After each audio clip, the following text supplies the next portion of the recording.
Welcome to DashboardSymbols.com. Here we will replace the dead battery in two versions of Audi flip key fobs. The cases are identical on the outside, but the newer flip key fobs hold the battery differently. We will need the tip of a small screwdriver and a new CR2032 battery. The battery is behind a cover at the back and bottom of the fob as shown. The owner's manual calls for the use of a coin against the key ring end in the newer fobs, and while it came partially away, we couldn't get it to come completely free. We then reverted to the instructions for the older model, where we used a screwdriver on the bottom of the cover. Then we used this small opening on both fobs near where the mechanical key rotates and along the back side. Pry up with the screwdriver tip in the hole and the cover comes away. In older models, the battery is press-fitted to the cover. Use the tip of the screwdriver to get beneath the battery and out it comes. In the newer fobs, the battery is held deep inside the fob with its markings up.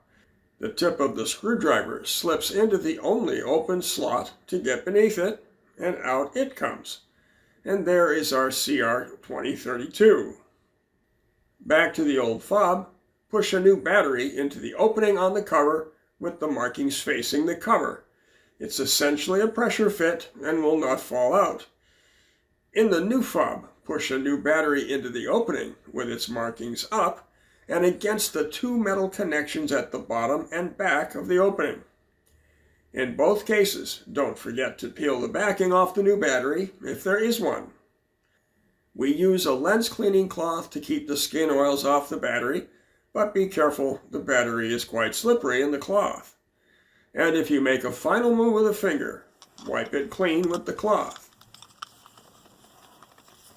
Snap the cover back into place. Then test the locks, and you'll be ready to go, usually. The locks worked here, but if they don't for you, particularly in a key start car, exit the car. Once outside, press the unlock button on the fob. Then use the mechanical key to lock or unlock the car. This should reset the fob's connection to the car. However, if it still doesn't work, start the car with the key. This final move will reacquaint the fob with the car. For help with other push-button or keyless start cars and key fobs from this or other manufacturers, look for more videos from us here on YouTube, subscribe to this channel, or go to DashboardSymbols.com.